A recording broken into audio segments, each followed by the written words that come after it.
Hello friends, good morning everyone. और आप सभी स्वस्थ सुरक्षित होंगे। सभी को जय श्री राम, नमस्कार, जय श्री कृष्णा।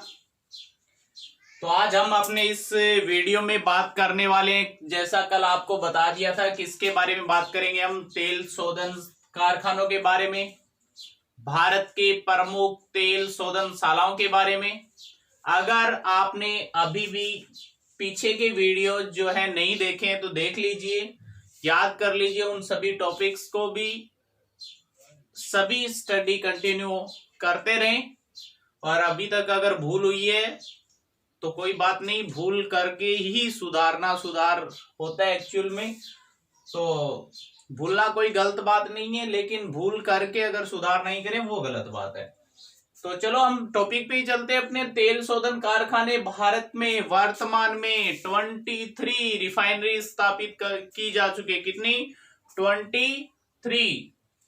तो हम उससे पहले की अगर बात करें, देखो भारत में तेल, पेट्रोलियम जिसे हम बात करें तो पेट्रोलियम जिसका शाब्दिक अर्थ क्या होता है? चट्टानों से प्राप्त तेल। किससे? चट्टानों से। पेट्रोलियम का शाब्दिक अर्थ ही होता है चट्टानों से प्राप्त होने वाला।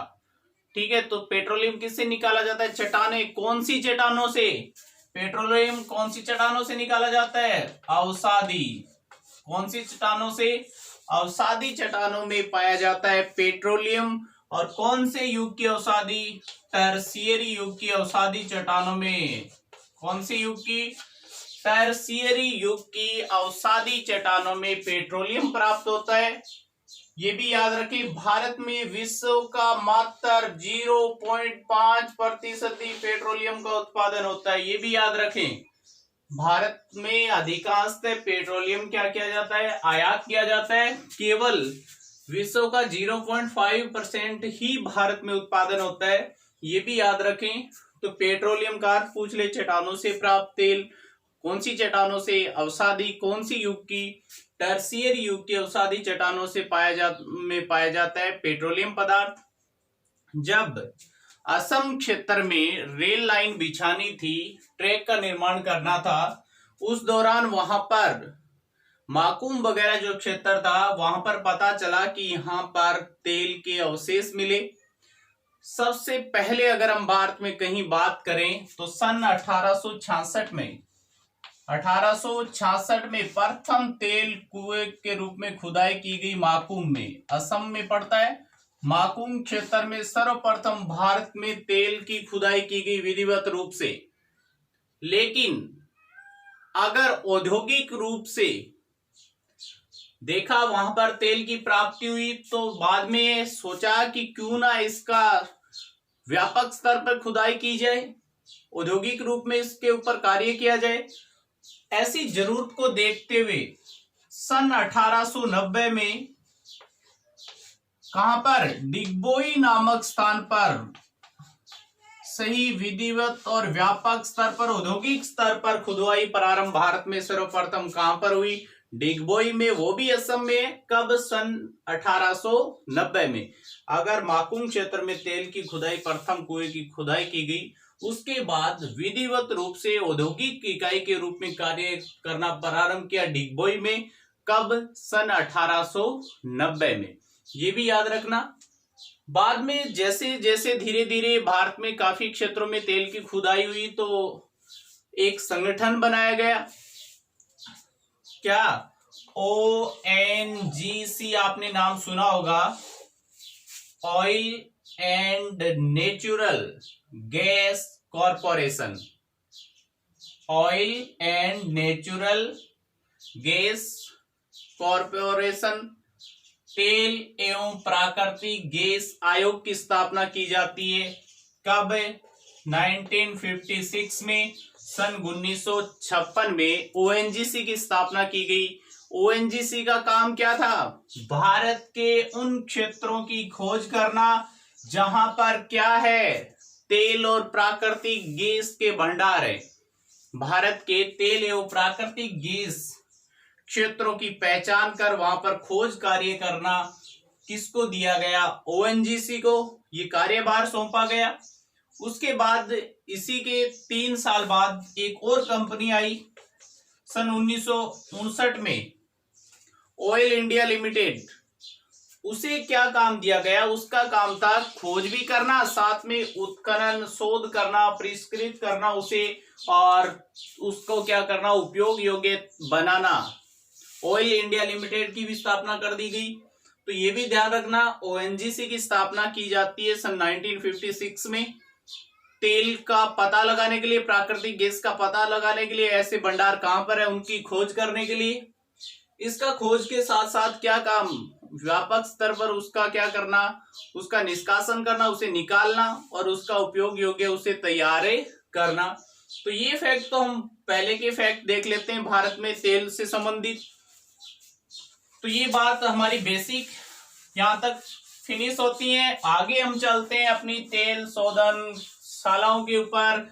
तो हम देखते हैं भारत में 18 कितनी 18 कैसी हैं? सार्वजनिक। कैसी हैं? सार्वजनिक। इसमें से 3 है वो निजी क्षेत्र में कार्य करती हैं। किसमें? निजी मतलब प्राइवेट हैं। 2 जो कैसी हैं? संयुक्त क्षेत्र में, निजी और गवर्नमेंट दोनों। भारत में जो वर्तमान में 23 रिफाइनरी हैं, उनमें से 18 रिफाइनरियों पर जो नियंत्रण है वो गवर्नमेंट सरकार का है, सार्वजनिक क्षेत्र में है। 3 है वो प्राइवेट हैं, 2 हैं वो प्राइवेट और सरकारी, जिसे क्या बोलते हैं? संयुक्त क्षेत्र के रूप में काम करती हैं। और इसी में अगर निजी देखें, आपने सुना होगा रिलायंस और एसआर। अभी नए पेट्रोल पंप जैसे रिलायंस है, एसआर ऐसा नाम आपने सुना होगा। तो ये एसआर वगैरह, रिलायंस वगैरह, ये दोनों ही कैसी कंपनी है? निजी क्षेत्र की कंपनी है। कैसी? निजी। रिलायंस के 2 हैं, एक एसआर का है, तो ये 3 निजी क्षेत्र में काम करती हैं। संयुक्त बीना और बठिंडा। बीना एमपी में पड़ता है और बठिंडा कहां पर पड़ता है? पंजाब में। ये दोनों कैसी हैं? संयुक्त क्षेत्र की कंपनियां, ये भी याद रखना। तो इसके बाद हम बात करें कि ये कहां कहां पर स्थित है, कौन कौन सी है। सबसे पहले आपको पता होगा भारत में सर्वाधिक 4 रिफाइनरी हैं, वो असम में है। कहां पर है? ये जो आपको दिखाई दे रही है, आपको स्टेट मैंने इसलिए नहीं अंकित की कि आपको अगर सीधा पता हो तो शायद आपने मैप पूरा पढ़ा है, आपको पता होगा कहां पर कौन कौन सा स्टेट है। यहां पर हमने देखा था मेघालय, यहां तक पश्चिम बंगाल, उसके बाद यहां पर यूं करके और टी के आकार में जो था वो कौन था? असम। ये चारों की चारों ही असम में है। कौन कौन सी है? देखो, एक गांव है जिस गांव का नाम अपनी तरह नहीं है, एक अलग नाम है। क्या नाम? भोगई गांव। कौन सा गांव? भोगई गांव। गए हो कभी? नहीं गए हो, चले जाते हैं। ये देखो यहां पर पड़ता है, आपने कल भी चर्चा की थी, एक गुवाहाटी असम में सीमांत रेलवे का मुख्यालय था गुवाहाटी में, वहां पर भी तेल शोधन कारखाना स्थापित है। एक यहाँ पर गढ़, नाम बहुत सारे सुने होंगे राजस्थान में, लेकिन एक गढ़ और है नुमालीगढ़, जगह का नाम है नुमालीगढ़। कहां पर? असम में। और भारत का प्रथम तेल शोधन कारखाना कहीं पर स्थापित किया गया था, तो वो था डिगबोई।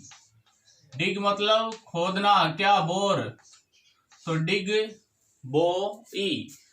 तो डिगबोई। ये चारों की चारों कौन से स्टेट में है? असम में। कौन कौन से? देखो, एक गांव है, गांव का नाम बोगई है। बोगई, बागई, कहां? बोगई। बोगई। गुवाहाटी, गुवाहाटी असम। कौन सा? डिगबोई। नुमालीगढ़। कौन सा गढ़? नुमालीगढ़। चारों हो जाएंगे असम में। इसके बाद आपको नजर आ रहा होगा ये स्टेट इसी के सामने। कौन सा स्टेट है? गुजरात। कौन सा? यहां पर राजस्थान आ जाता है, यहां पर गुजरात। गुजरात में भी आपको 4 रिफाइनरी देखने को मिलेंगी। यहां पर एक नार है। क्या है? एक नार। उस नार का नाम है वादी नार। कौन सी नार? वादी नार। जहां पे एसआर काम करता है, यहां पे एक नगर है, छलकने दो जाम, ये है जामनगर। कौन सा नगर?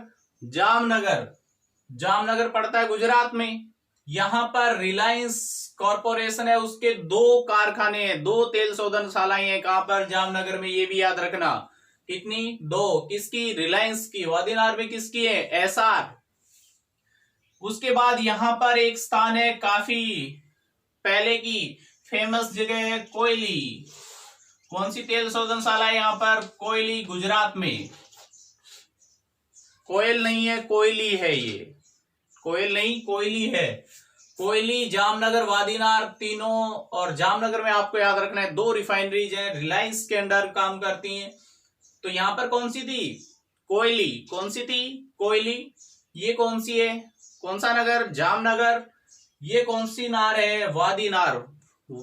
कई करा ना बाद बोध करे तो अब बाद दाड़ी नार है, वादीनार। ये वो जाम है, जामनगर। ये कोयल नहीं, कोयली है। कहां पर पढ़ते हैं? गुजरात में। कहां पर पढ़ते हैं? गुजरात में। देखो हो जाएंगे आराम से 4 और 4, 2 बताई, जामनगर में 8 हो गई अपनी। पता ही नहीं चला।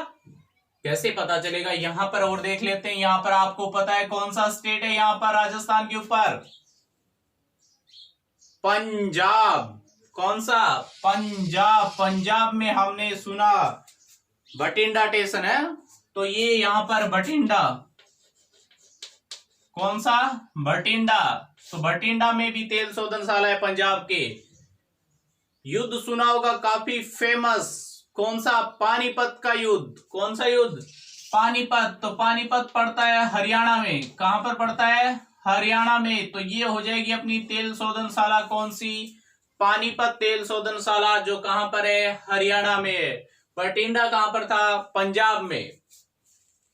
कृष्ण जी को सब जानते हैं, और ये है उन्हीं से रिलेटेड एक जगह। कौन सी? मथुरा। कौन सा शहर? मथुरा शहर, जो कहां पर पड़ता है? उत्तर प्रदेश में। मथुरा कहां पर है? उत्तर प्रदेश में। तो मथुरा में भी तेल शोधनशाला स्थापित है। यहां पर आप देख रहे हो एक जगह, और यहां पर स्टेट आप बता सकते हो। राजस्थान जब आ गया, यूपी आ गया, इधर गुजरात आ गया, तो ये हो जाएगा अपना मध्य प्रदेश। कौन सा स्टेट? मध्य प्रदेश। मध्य प्रदेश में एक है बीना। कौन सी रिफाइनरी कहां पर स्थापित है? बीना में। मध्य प्रदेश के कौन सी जगह पर? बीना में। और बीना और बठिंडा को आपको बताया था, ये दोनों ही संयुक्त क्षेत्र में कार्यरत रिफाइनरीज हैं, बीना और बठिंडा वाली। और ये आपको बताया था जामनगर और वादीनार में रिलायंस की 2, एसआर की 1, जो क्या है निजी क्षेत्र में कार्यरत हैं। बाकी जितनी भी बच गई वो सारी की सारी सार्वजनिक है, गवर्नमेंट के नियंत्रण में काम करती हैं। तो ये भी आप याद रखना। 8 4 कितनी हो गई? 12। याद हो रही है सभी को? हो रही है ना? नहीं हो रही तो करना पड़ेगा, कंपलसरी है हमारे लिए। ये आपको पता है महाराष्ट्र की कैपिटल ट्राम्बे भी नाम लिखा हो सकता है, या फिर मुंबई भी आप लिखा मिल जाएगा। ट्राम्बे क्षेत्र, मुंबई। मुंबई हाई तेल क्षेत्र भारत का सर्वाधिक तेल उत्पादक क्षेत्र बना हुआ है। जो अपतटीय क्षेत्र है वहां पर 66%। कितना? 66% क्या निकाला जाता है? तेल का उत्पादन किया जाता है अपतटीय क्षेत्र। तो उसी का क्षेत्र है यहाँ पर। मुंबई तेल शोधनशाला है, ट्राम्बे भी लिखा मिल सकता है। इसके अलावा यहाँ पर हमने एक बंदरगाह देखा था, कौन सा? कर्नाटक का न्यू मंगलोर। तो मैंगलोर में भी एक तेल शोधनशाला स्थापित है। मैंगलोर कहां पर पड़ता है? कर्नाटक में। मैंगलोर कहां पर? कर्नाटक में। आपने एक टीम का नाम कभी सुना होगा, कोची टस्कस केरला। तो ये है वो कोची। कोची कहां पर है? केरल। तो ये हो जाएगा अपना कोची तेल शोधनशाला भी है कोची में। उसके बाद आप यहाँ देखोगे तो और बाकी शायद इस क्षेत्र में कंप्लीट कर दी हमने। चले इस पूर्वी तट की ओर, बंगाल की खाड़ी की ओर चलो चलते हैं। यहाँ पर आएगा एक बहुत लंबा चौड़ा नाग, और नाग से आप याद रखोगे नागापट्टिनम। नागापट्टिनम, नागापट्टिनम पड़ता है तमिलनाडु में, और नागापट्टिनम में भी तेल शोधनशाला कार्यरत है। तो ये नागापट्टिनम यहाँ पर आपका स्टेट था तमिलनाडु। कौन सा स्टेट था? तमिलनाडु। तमिलनाडु की कैपिटल चेन्नई, तो चेन्नई में भी एक तेल शोधनशाला है। कहां पर? चेन्नई में। नागापट्टिनम और चेन्नई दोनों ही किस स्टेट में पड़ती हैं? तमिलनाडु में। कहां पर है? तमिलनाडु में। कौन सी? नागापट्टिनम और चेन्नई। याद रह जाएंगी? बिल्कुल रह जाएंगी। चेन्नई और नागापट्टिनम दोनों कहां पर हैं? तमिलनाडु में। कहां पर हैं? तमिलनाडु में। चलें आगे। चलो, यहां पर एक राज्य था अपना यूं लंबा सा, आंध्र प्रदेश। कौन सा प्रदेश? अंधों का प्रदेश, आंध्र प्रदेश। वहां पर एक तो हमने बंदरगाह देखा था जिसका नाम विशाखापट्टनम, विशाखापट्टनम था ना। तो ये विशाखापट्टनम, और एक बहुत ही ताती ताती, क्या था? तातीपाका। क्या नाम है? तातीपाका। देखो, कोई चीज पकेगी तभी जब ताती होगी, गर्म होगी ना। तो तातीपाका, ये तातीपाका भी कहां पर है? आंध्र प्रदेश में। तो ये दोनों आंध्र प्रदेश में है, ये दोनों तमिलनाडु में है। कहां पर है? तमिलनाडु में। तो विशाखापट्टनम, और याद है आप विशाखापट्टनम पता ही है, तातीपाका एक नया नाम आया है बस। चेन्नई पता ही है, नागापट्टिनम नया नाम आया। कोची जानते ही हो, मंगलोर को जानते हो। यहाँ पर वादीनार थोड़ा सा, जामनगर, कोयली याद रह जाएंगे, कोई दिक्कत नहीं है। मुंबई ट्रामे क्षेत्र ये जानते ही हैं हमेशा से, आप जितने जानकार बहुत हो। ये है पारादीप। पारादीप एक बंदरगाह भी है भारत का, ओडिशा में। कहां पर? ओडिशा में। तो ये अपना हो जाएगा पारादीप रिफाइनरी हो जाएगी यहाँ पर। जानते हो अच्छे से, यहां से यहां तक, और इस तरीके से लंबा सा ये स्टेट यहाँ पर वेस्ट बंगाल या पश्चिम बंगाल। पश्चिम बंगाल में आपने हल्दिया और कोलकाता दोनों पढ़ रखे हैं। तो ये अपना हो जाएगा हल्दिया। कौन सा? हल्दिया। और ये कौन सा हो जाएगा? कोलकाता। कौन सा हो जाएगा? कोलकाता। हल्दिया और कोलकाता दोनों ही पश्चिम बंगाल में है, जहां पे तेल शोधनशालाएं स्थापित हैं। उसके बाद यहाँ पर स्टेट वो बिहारी वाला, और ये बिहार में है एक तेल शोधनशाला जिसका नाम है बरौनी। क्या नाम है? बरौनी। तो बरौनी कहां पर पड़ती है? बिहार में। बरौनी कहां पर है? बिहार में। तो इस तरीके से हमने कंप्लीट कर ली है 23 तेल शोधनशालाएं। पता ही नहीं चला क्या रियल में हमने कर ली हैं। चलो देखते हैं। असम में 4, बोगई गुवाहाटी, इधर नुमालीगढ़ और डिगबोई। बिहार में बरौनी 5, हल्दिया कोलकाता पश्चिम बंगाल में 7, पारादीप उड़ीसा में 8, विशाखापट्टनम और तातीपाका दोनों ही आंध्र प्रदेश में 10, चेन्नई और नागापट्टिनम तमिलनाडु में 12, कोची केरल में 13, मैंगलोर कर्नाटक में 14, इधर मुंबई 15, इधर यहाँ पर कोयली 16, वादीनार 17, जामनगर में हमने बोला 2, 17 और 2 19, बीना एमपी में 20, मथुरा यूपी में 21, पानीपत हरियाणा में 22, और बठिंडा पंजाब में कितनी हो गई? 23 हो गई ना। मनाली नाम भी आपको, मनाली रिफाइनरी नाम भी देखने को मिल सकता है। चेन्नई रिफाइनरी स्थित है मनाली में, तो वो यही है चेन्नई वाली। ठीक है, ऐसा नाम अगर मनाली कहीं है तो वो कौन सी है? चेन्नई वाली है। तो ये अपना कितने हो जाते हैं इस तरीके से अपने तेल शोधन कारखाने? 23 याद है, हो जाएंगे, कोई डिफिकल्ट नहीं है। माइंड में यूं रहता है कि यार 23 याद होती है क्या? बिल्कुल होती है, आपको भी होंगी और अभी होंगी। जस्ट वीडियो देख के आप पूछोगे तो आपको सारी की सारी कंप्लीट मिलेगी। तो सभी स्टूडेंट्स तैयार करके रखें, कल की क्लास आए तो आज वाली क्लास देखने की नौबत बाद में न आए। तो सभी को राम राम, जय श्री राम, जय Shri Krishna, all the best. Thank you everyone, thank you.